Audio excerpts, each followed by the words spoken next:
Assalamu alaikum everyone, and the Luna Classic is sideways today. Pretty much everything is looking sideways, and what I'm going to do here is show you EMA'S. I don't really think that Luna Classic is doing anything significant to go back up, and you are under the EMA, so I'm just going to remove some of the drawings which we don't read right there. All right, the trend line is also removed now, and if you look back here, we still have maintained a bear cross. We had a bull cross here, went up, came down, maintained the cross, went up, came down here, and lost the cross, made a bear cross right over there.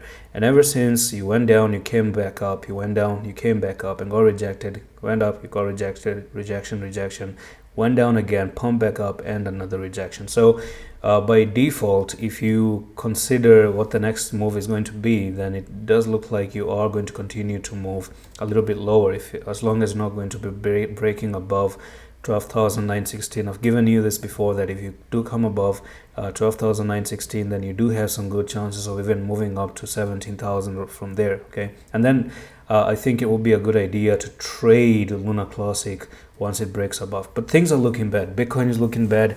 Most of the altcoins are looking bad, and you do have a pending target, and that is down to 6658 with an invalidation price at 12,916.